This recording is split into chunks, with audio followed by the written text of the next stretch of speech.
चलो ठीक है, अब जो है चलो देखो, ऐसा अनुभव कौन से गुणस्थान में होता है?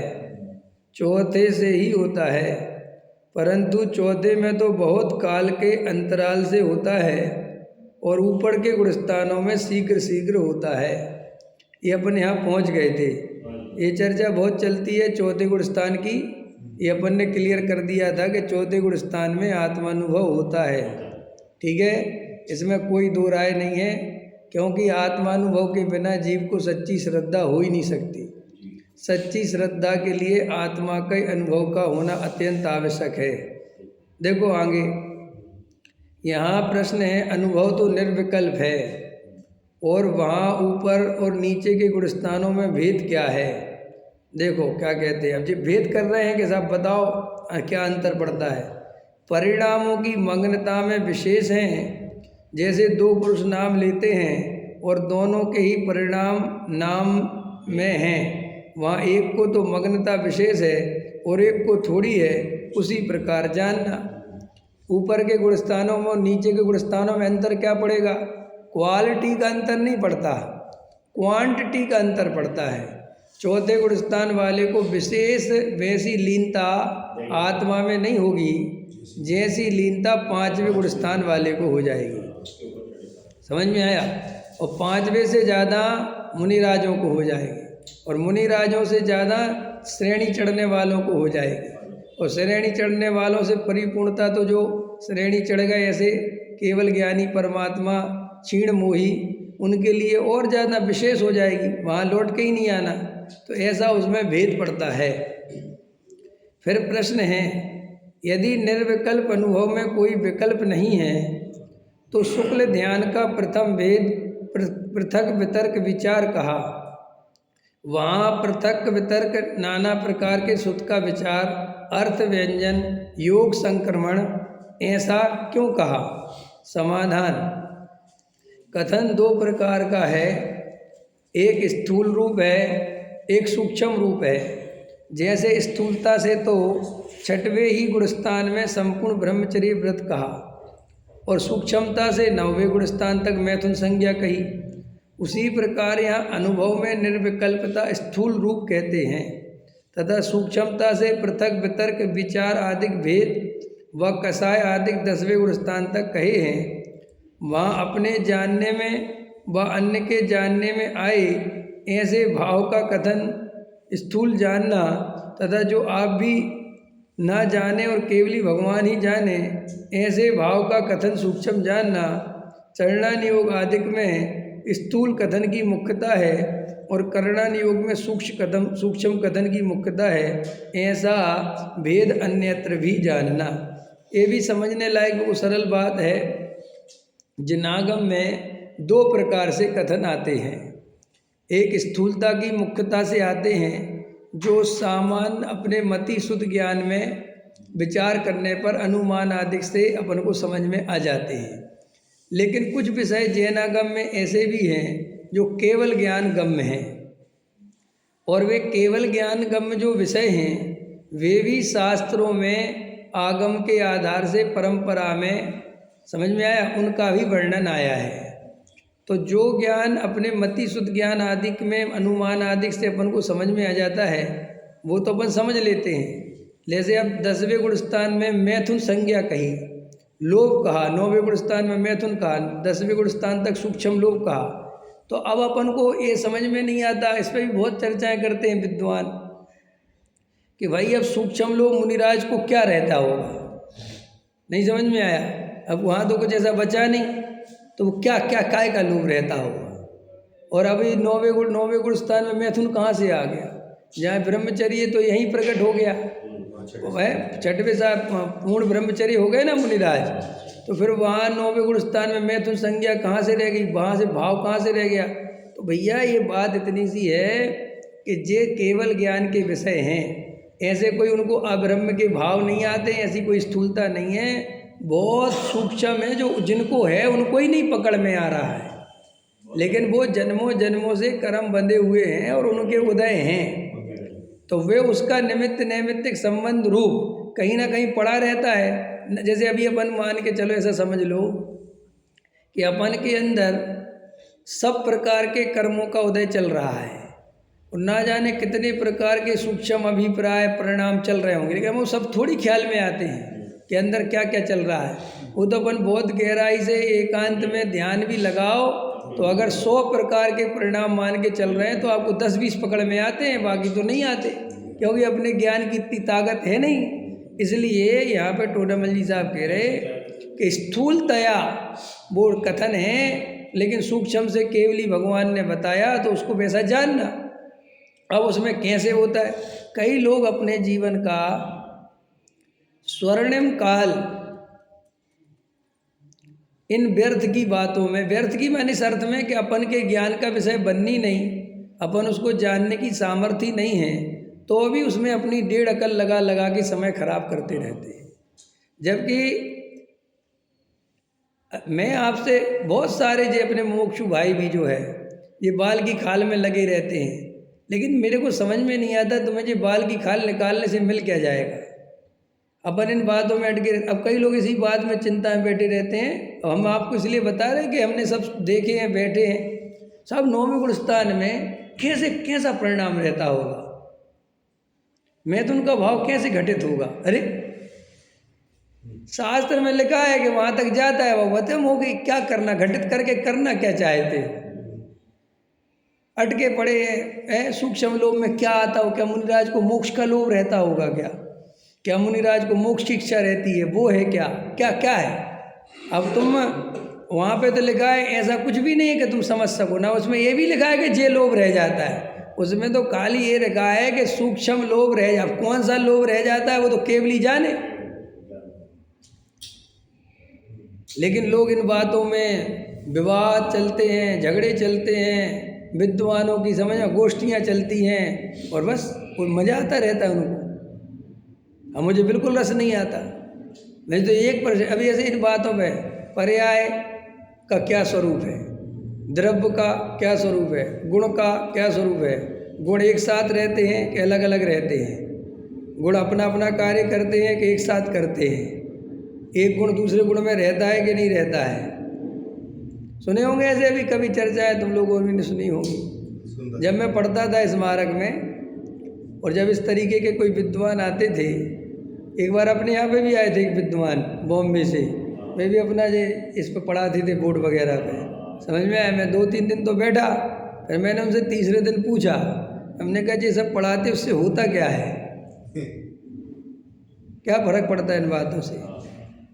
तो बोले इससे ज्ञान में निर्मलता दी। हमने कहा क्या कर लोगे ज्ञान को निर्मल करके, क्या निर्मलता आ जाएगी हैं। ये सूक्ष्म विषय उठा लेते कि नहीं लड़ा लेते हैं। वो एक अंदर आत्मा में जैसे उसके जो प्रदेश हैं आत्मा के, वो ऐसे ऐसे घूमते हैं और वो सब ऐसे निरंतर घूमते, और 8 जो रुचकवर प्रदेश हैं यहाँ के नहीं घूमते हैं। सुनी होंगी सब इस टाइप की बातें। और फिर एक गुण का गुण दूसरे गुण में रूप में होता है, वो होना ही चाहिए, वरना उसका अस्तित्व खतरे में आ जाएगा। ये ऐसे ऐसे सब चर्चाएँ और मुझे तो ध्यान में नहीं रहती हैं, समझ में आया। और भी पता नहीं क्या क्या करते रहते हैं। पर्याय अलग है कि नहीं, वो द्रव्य को छूती है कि नहीं, द्रव्य से भिन्न रह के द्रव्य को जानती है कि द्रव्य में प्रवेश करके जानती है। सुने ऐसे विषय, सुने कि नहीं सुने हैं। अब लोग अपना माथा फोड़ रहे हैं, पर्याय यार द्रव्य को जानती कि अरे मूर्ख, काय की पर्याय, काय के द्रव्य, काय के गुण। ये तो वस्तु का स्वरूप सर्वज्ञ देव ने बताया, द्रव्य गुण पर्याय का स्वरूप ऐसा होता है। इतना माथा फोड़ने की जरूरत क्या है भाई। इतना सा जान कि जो परिणाम बदल जाता है, क्षणिक है, निरंतर बदल जाता है, वे सब पर्याय हैं। और द्रव्य कभी प्रकट पर्याय के बिना होता नहीं। सो ये पर्याय जली जाती है, जो बदल जाती है, ये पर्याय है। और जो सदा काल एक रूप जानता देखता है, ज्ञाता दृष्टा है, वो मैं हूँ। अब चाहे उसका द्रव्य नाम दो, चाहे त्रिकाली ध्रुव दो, चाहे ज्ञाता दो, चाहे आत्मा दो, परमात्मा दो, शुद्धात्मा दो, क्या फर्क पड़ता है इन बातों से है यार। गुण तो गुण है। अब मराठी में उसे कुछ और कहते होंगे, तमिल में कुछ और कहते होंगे, कर्नाटक में कुछ और कहते होंगे, हैं गुजरात में कुछ और कहते, क्या फ़र्क पड़ता है इन बेकार की बात। गुण गुण है ना भाई साहब, हमें वह गुड़ की सत्ता का भाव भाषण हो जाता है और गुड़ का स्वभाव पता चल गया। अब खत्म, तुम्हें जो बोलना हो बोलो। इंग्लिश में कुछ और कहते होंगे, संस्कृत में कुछ और कहते हो, क्या फर्क पड़ता है इन बातों से। ऐसे ही भाई राग और ज्ञान भाई ये अलग अलग हैं, और जो राग आदि जे दुख रूप है ये पर्याय, इनसे मेरा संबंध है नहीं। ज्ञान मेरा स्वभाव है, सदा काल त्रिकाल रहता है, उसमें अपनापन करना ये धर्म है। कहाँ है कठिन, कहाँ है तुम्हारा धर्म। तुमने सुन सुन के पढ़ पढ़ के कठिन बना लिया, नहीं समझे अपनी बुद्धि से। धर्म तो बिल्कुल सरल है, 2 और 2 4 जैसा। फिर और भी पढ़ाई हो जाती है। ऐसा आप जो तीर्थंकरों की स्तुति है, जैसा आप निश्चय से है कि व्यवहार से हैं, फिर साहब जो फलाने व्यवहार से, कौन सा व्यवहार लगेगा इसमें, सद्भूत के असद्भूत हैं। और तुम्हें पंडित जवाब देते रहते हैं, तुम जवाब सुनते रहते हो कि असद्भूत लगेगा साहब, क्योंकि वो भी अलग है, अपन अलग हैं। क्या क्या क्या फर्क पड़ता है।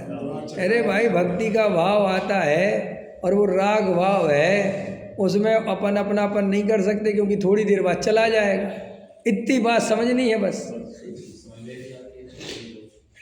इतनी बात के लिए आदमी पता नहीं क्या क्या माथा फोड़ रहा है, कितने कितने। ये पता है क्यों करता रहता है, क्योंकि इसका सीधा आत्मा में मन नहीं लगता।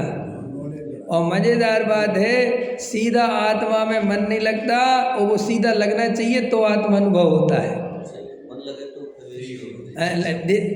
ये तो बौद्धिक व्यायाम करने वाली बात होती ना। ये पता कैसी है, ये ऐसी बात है कि अपन स्टेशन पे बैठे हैं, अब गाड़ी 2 घंटे लेट है, अब कुछ समझ में आ नहीं रहा बैठे बैठे क्या करें। अब आजकल तो ज़माने में फ़ोन आ गए, तो लोग अपने अपने फ़ोन चलाते रहते हैं। पहले तो पता क्या होता था, काम वही करते हो जो तुम पहले करते थे, कोई बहुत बड़ी बात नहीं है। लोग कहते आज फ़ोनों में ज़िंदगी बर्बाद करे, तो पहले कौन सी आवाज़ थी लोगों की, नहीं समझे। पहले भी वही था भाई, टाइम काटने की बात थी, नहीं समझे। पहले आदमी बैठता था, और भैया कहाँ जा रहे हैं, हम तो साहब जो है गाजियाबाद जा रहे हैं, और मेरठ जा रहे हैं, और कहीं जा रहे हैं। अच्छा, और वहाँ क्या करते हो तुम। कुछ नहीं साहब, हमारी थोड़ी सी दुकान है। अच्छा, तुम्हारे गांव में समाज कितनी है, इतनी है। तुम्हारे गांव में मंदिर कितने हैं, इतने हैं। अच्छा, तुम कितने भाई हो। अच्छा, और आजकल कौन जीत रहा है राजनीति। अब ये बात है, तुम्हें क्या समझ, कोई काम की है तुम्हें करके हो रहा है। अरे मनुष्य की ऐसी नेचर है, वो बैठ नहीं सकता शांति से, इसलिए वो अपना दिमाग लगाता रहता, टाइम कट जाएगा। और देखो बढ़िया बात चल रही है, एकदम इम्पोर्टेंट बात पे पहुंच गए। उदाहरण के लिए, अच्छा वहाँ तुम्हारे रिश्तेदार रहते, अरे वो तो हमारे जमाई, बिल्कुल भाई तुम्हारे 4 घर छोड़ के तो हमारे जमाई का घर है। अच्छा, ये तुम्हारे जमाई है, अरे और इतने में ट्रेन आ गई, खत्म हो गया, चल निकल।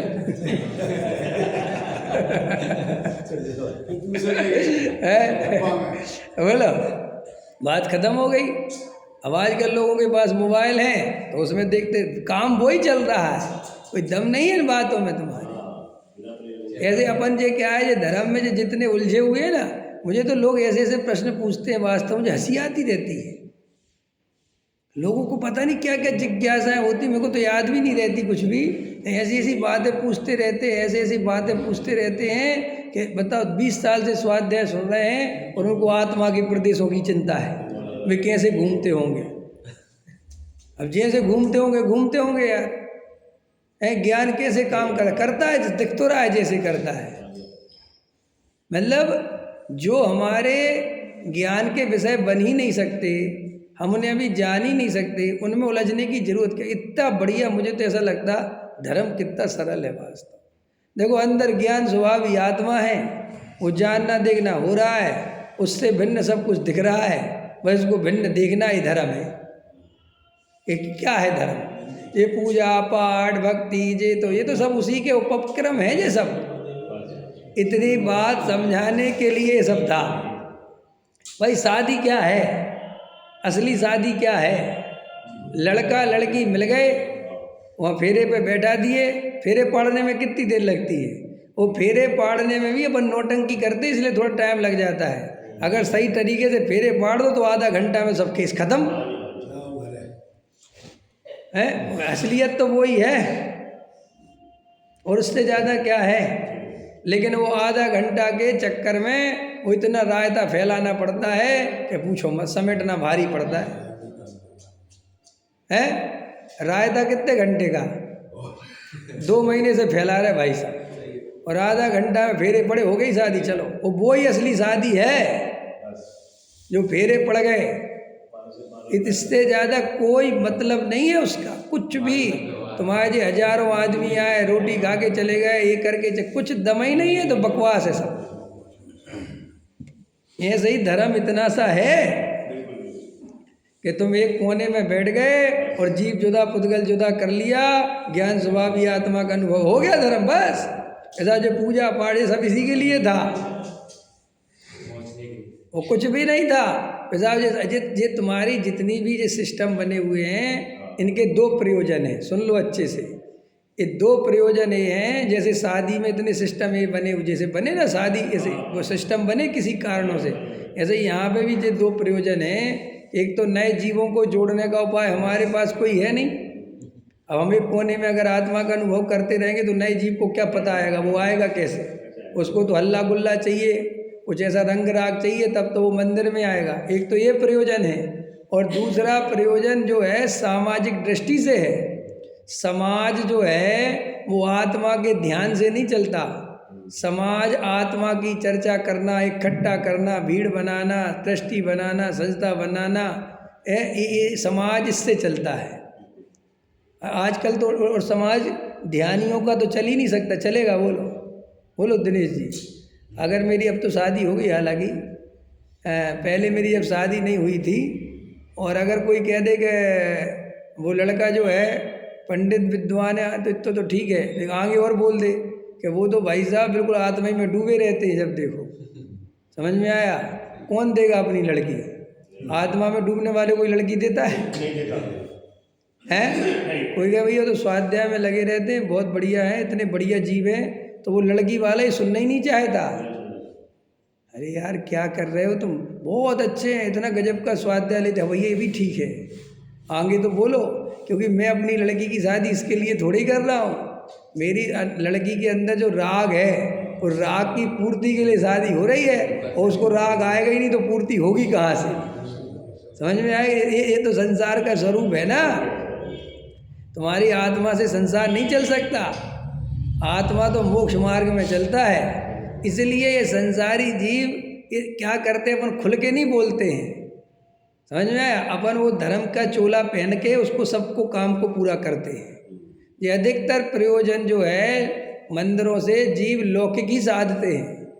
पारमार्थिक प्रयोजन के लिए वास्तव में इतनी जरूरत है ही नहीं ये पूजा पाठ विधान की, कुछ नहीं है। इतने पूजा पाठ करने से थोड़ी, तो 1 मिनट की बात है। जितनी बात किसी भी जीव को समझ में आ जाए कि ये आत्मा का अनुभव करना धर्म है, ख़त्म। कहीं भी बैठ के आत्मा का अनुभव करो, उसमें पूजा पाठ भक्ति करना नहीं करना का प्रश्न कहाँ है। लेकिन वो अपन का मन नहीं लगता वो काम करने में। समझ में आया? अपन के अंदर वो राग भरा पड़ा है, और अपन ये कह नहीं सकते कि अपने अंदर राग भरा पड़ा है। अपन क्या कहते हैं, ये भी तो हम आत्मा ही के लिए कर रहे हैं, ये भी तो उसी में तो है पंडित जी। अंदर में तुझे, अंदर में असली धर्म अभी करना नहीं, इसलिए लोगों को सम्यक दर्शन नहीं होता। सम्यक दर्शन बिल्कुल कठिन चीज़ नहीं है, दुनिया की सबसे सरल चीज़ है। लेकिन मज़ेदार बात है, हमें करना ही नहीं है अभी सम्यक दर्शन।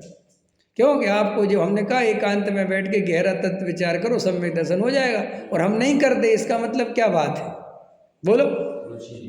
रुचि नहीं है। और हम सुबह 5 बजे कहते आ जाओ, आज अपन बहुत बढ़िया हस्तनापुर में विधान रख रहे हैं, तुम कल दौड़ के पहुंच जाओगे। इतनी ठंड है सब, लेकिन चले जाओगे। जाओगे कि नहीं जाओगे? अबे तो अंदर समझ में आया कि नहीं आया? तो आचार्य कहते कि तुम जितनी सूक्ष्म बातों में अटके रहते हो, इसलिए अटके रहते हो कि तुम्हें जो बौद्धिक व्यायाम करना है धर्म के नाम का।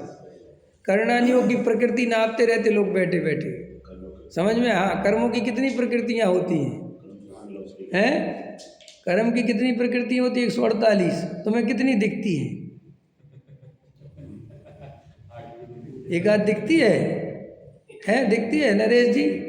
दिखती है एक आध प्रकृतियाँ? दिखती है नहीं दिखती? देखी कभी? क्या पता साहब कहाँ है?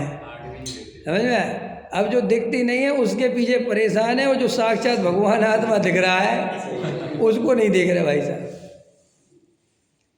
कहाँ कठिन धर्म कहाँ है, कितना सरल है बताओ। इतनी सरल बात नहीं कर पाते अपन। तो यहाँ पे वो टोडामल जी साहब कह रहे स्थूल कथन और सूक्ष्म कथन इन्हीं में अटके पड़े हुए, नहीं बागों में, नहीं चीज़ों में। कई लोग इतना बड़ा भयंकर पर्याय द्रव्य में शामिल है कि नहीं।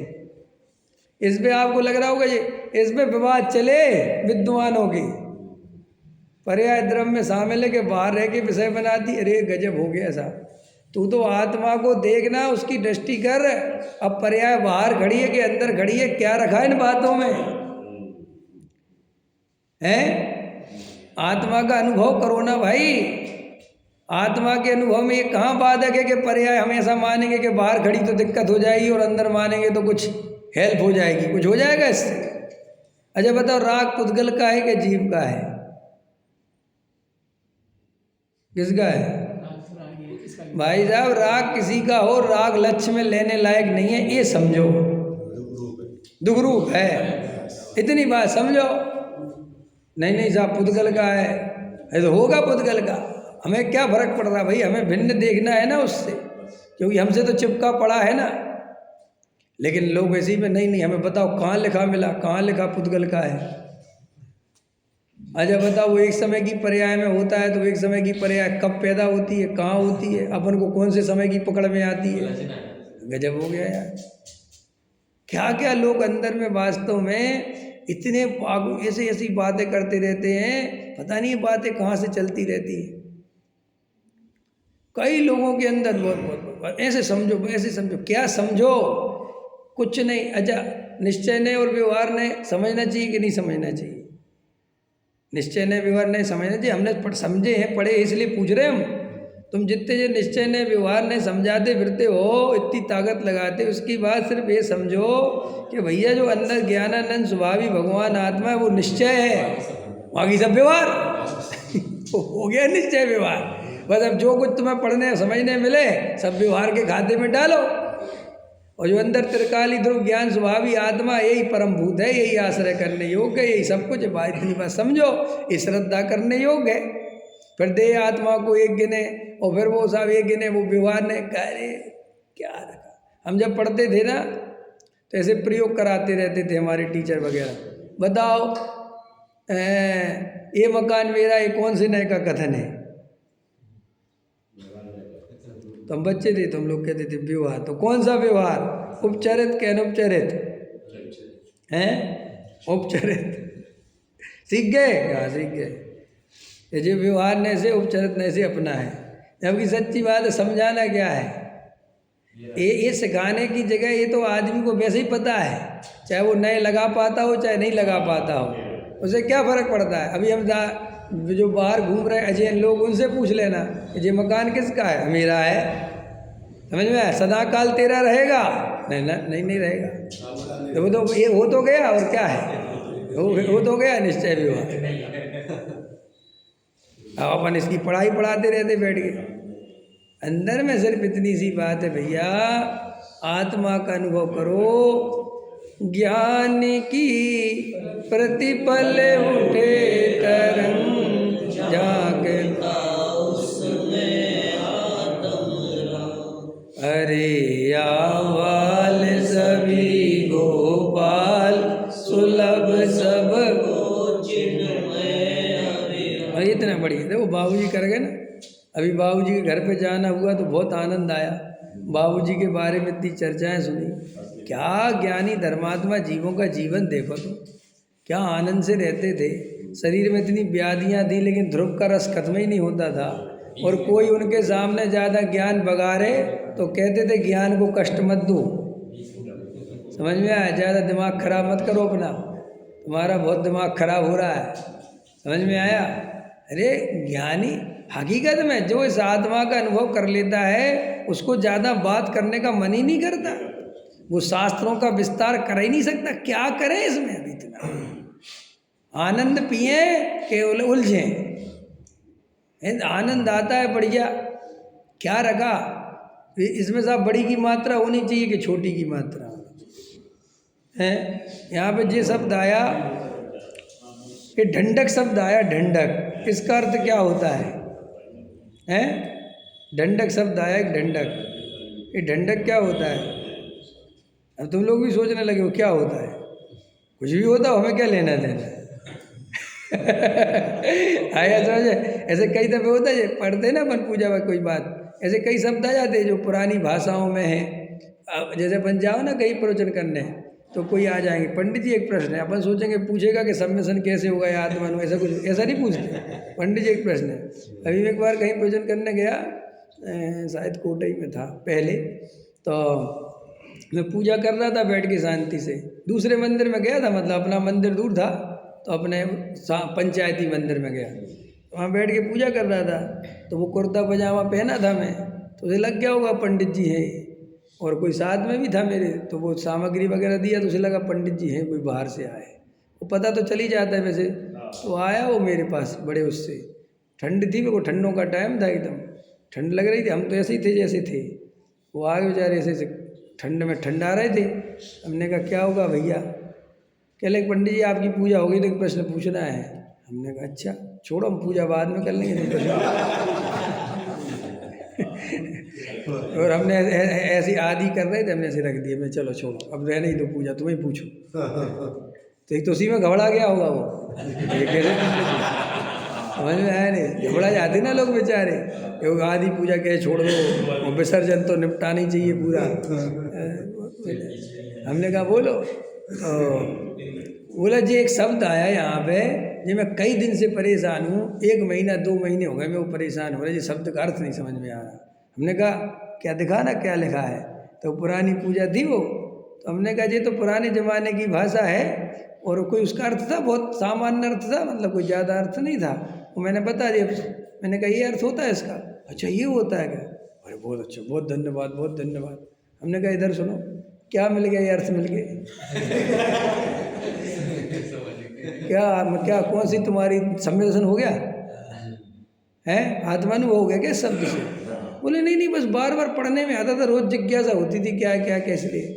अब ऐसी ऐसी छोटी छोटी चीज़ों में फंसा हुआ है। अब वो चाहता तो मेरे से आत्मानुभव का प्रश्न पूछता तो उसके जीवन में कुछ क्रांति होती। तो मैंने उससे कहा भी कि ऐसा है, ठीक है तुमने पूछ लिया, थोड़ी आओ तुम्हें आत्मानुभव की बात बताएं। बोले नहीं नहीं नहीं नहीं नहीं, वो तो चाहिए नहीं, अभी बाद में बात करेंगे। वो तो आज वो चाहिए नहीं रियल में, आत्मानुभव चाहिए किसे? और सब शास्त्र से तुम्हारे जितनी जनवाणी, क्या लिखा है इसमें? ये लिखा है आत्मानुभव धर्म, क्या लिखा है?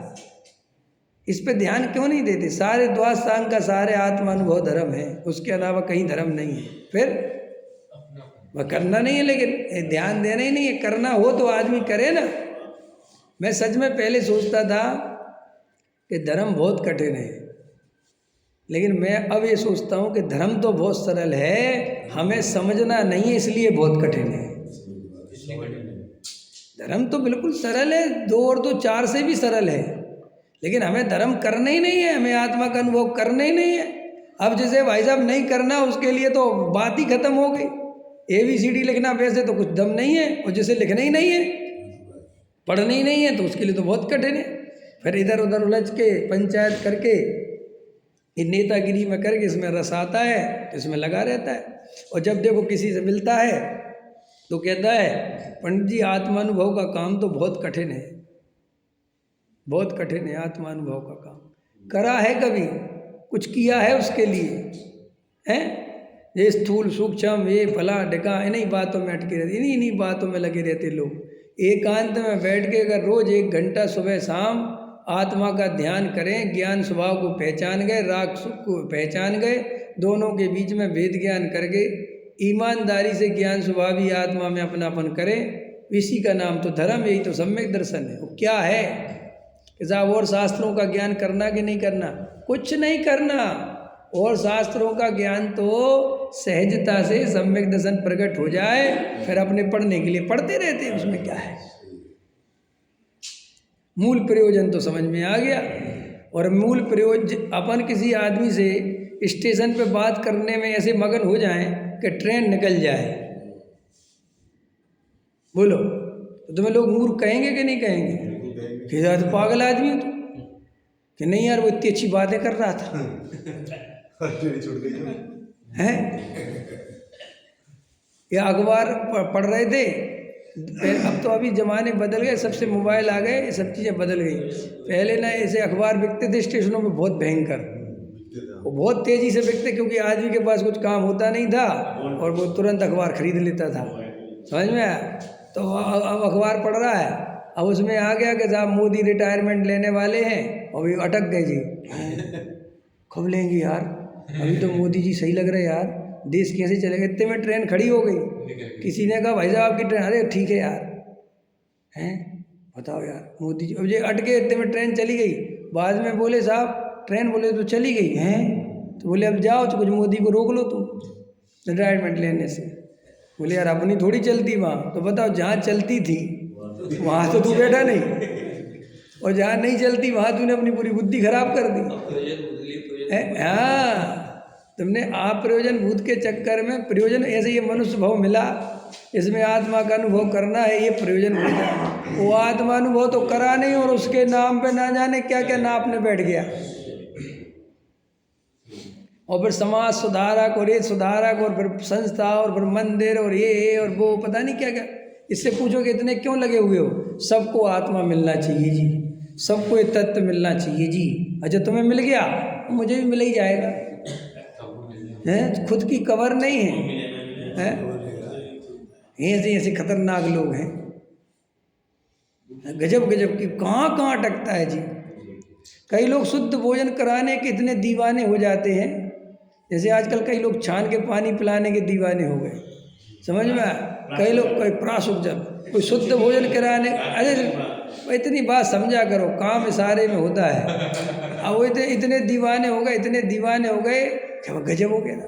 कई लोग शुद्ध भोजन कराने के इतने दीवाने हो जाते, साहब आप तो आओ, आप हम शुद्ध भोजन कराएंगे, आप वो कह रहे हम तो अशुद्ध करते हैं, नहीं नहीं हम शुद्ध कराएंगे। कहाँ अटक रहे, कहाँ लगे हुए? ये अभी जैसे पंच कल्याणक वगैरह होते हैं, ये तुम्हारे 3 तरह के बनाते, शुद्ध और परम शुद्ध और महाशोध, जो भी बनाते। आदमी पता पूछता फिरता है आज शोध वाले में क्या है,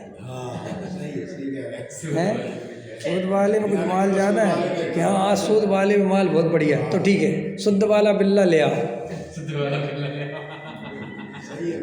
है। और किसी ने कह दिया आज शुद्ध वाले में कुछ भी नहीं है, आज तो सारा माल जो है सामान्य वाले में है, तो ठीक है, पर अरे हम विशेष नहीं है, हम तो सामान्य में ही ले लेते हैं। क्या तुम्हारी दशा है, क्या तुम्हारी हालतें हैं, क्या तुम्हारे जो नियम कायदे कानून है 2 कौड़ी के, समझ में आया? जिनको तुम बहुत बड़ा समझते, पता नहीं क्या क्या बड़ा। तुमने 1 गिलास छना पानी पिला भी दिया और हमने दिन भर अनछना पिया, तो हमारा क्या हो गया, क्या हो गया? लेकिन तुमने अपना जीवन खराब कर ही लिया। नहीं समझ में आया? मैं ये नहीं कह रहा हूँ कि करो कि नहीं करो, मेरा प्रश्न वो है ही नहीं। मेरा तो सीधी सी बात है कि अनंत जन्म हमारे ऐसे ही चलेगा मुफ्त में, ऐसे ऐसे खो दिए हमने अनंत जन्म। दूसरों की बारात में नाच नाच के दीवाने हुए, खुद की नहीं करवा पाए। नहीं समझे? दूल्हा के बारात में घोड़े के सामने धड़ धड़ धड़ धड़ एकदम खूब नाचे, किसी ने कहा खुद की तो करा लो, अभी फुर्सत नहीं है, दोस्तों की करा दूं पहले, और खुद की उम्र निकल गई। अब सबको भौजी भौजी कह के घूमते फिर रहे यहाँ, ये तुमने अपनी गाय नहीं कराई यार, हम नाश्ते ही में रह गए। समझ में आया? ऐसे ही ये जीवन तुम्हारा जो है, इतना कीमती जीवन है, समाज सेवा में, इनकी सेवा में, मंदिर की सेवा, फलानी सेवा ढिकानी, इनमें ही बहुत चला जा रहा हमारा। और कितना दुर्लभ जीवन है हमारा ये अभी आपको पता है, आत्मानुभव नहीं हुआ और मर गए तो अनंत काल के लिए घूमना है। इतनी सिंपल बात नहीं समझ में आ रही हमें। कोई काम नहीं आता जो तुम्हारे क्रियाकांड, नहीं तो भाई समाज सेवा। एक देखो, हम पूरा जीवन मदर टेरेसा वाला बना देना, मदर टेरेसा को समझते हो ना? हाँ, पूरा जीवन वैसा बना दे तो भी आधा % तुम्हारे सम्यक दर्शन की गारंटी नहीं है। मोक्ष की तो बहुत दूर की बात है। बाबूजी कह रहे थे जितने जो पूजा पाठ करते हो ना, हाँ रत्ती भर भी पुण्य नहीं बनता, हाँ जो तत्व विचार करते हो। हाँ, अरे बाबूजी ले रहे थे कि कोई पूरे जीवन भर क्रियाकांड करे और ईमानदारी से थोड़ी देर के लिए भी तत्व विचार करे तो तत्व विचार का पल्ला भारी है, वो जन्मों के क्रियाकांड से ईमानदारी से करा हो तो। समझ में आया? अरे विचार करो, इन बातों में लगे रहते, कोई करना नहीं हो की बारीकियां निकाल के। एक बात बताओ, वो जो नंदीश्वर द्वीप है ना, उसमें जो 52 मंदिर बने हैं यार, मेरे को बार बार विचार आता है। वहाँ पे वो कहते कि प्रतिमाओं में ना नक और सेक वो बाल वाली कैसा होता हुआ है यार, आगे समझ में नहीं आता मेरे को। और वो गजदंत पे वो 32 देवियां नृत्य करती हैं, तो क्या करें, देवियां देखना है कि नृत्य देखना है, क्या देख रहा तेरे है? नहीं समझ में नहीं आता वो कैसे व्यवस्था बनती हो, इन्हीं बातों में अटके पड़े हो। हाँ, रस बोई रस बार ये मैं क्यों बोल रहा हूँ, कोई ये मत सोचना कि पंडित जी इसी के अर्थ कर रहा हूँ। ये जो तुम्हारा ये लिखा है सूक्ष्म, और ये ऐसे ही शिष्य के मन में चलता है कि हमें बताओ जी वहाँ पे वो 9वें गिरेविक में कैसे रहता है, वो वहाँ कैसे चलता है, क्या चलता है भैया, अपने को क्या पता क्या चलता है। शास्त्रों में पढ़ने में आ गया, उतना मान लिया, बात खत्म करो, बंदो भेद ज्ञान करो। टोडामल जी साहब ने इतना बढ़िया जवाब दिया इसी मोक्ष मार्ग प्रकाशक में, जब शिष्य ने प्रश्न किया कि साहब जो सूक्ष्म विषय हैं जी साहब इनको समझाओ, तुमने कितना अच्छा उत्तर दे कि भाई जो बात तुम्हें सहजता है समझ में आ जाए, समझ में आया, जिससे अपना कोई विशेष प्रयोजन नहीं है, उसको केवल ज्ञान पे छोड़ देना, और केवल ज्ञानी परमात्मा ने उसे जाना है ऐसा जानकर, समझ में आया। अब तुम तो प्रयोजन भूत पर दृष्टि लगाना, अपन के ज्ञान के विषय नहीं है ये सब चीज़ें कि भाई 9वें गुण स्थान में कैसे आब्रह्म का भाव रहता हुआ, अपन को नहीं पता क्या कैसे क्या है, समझ में आया।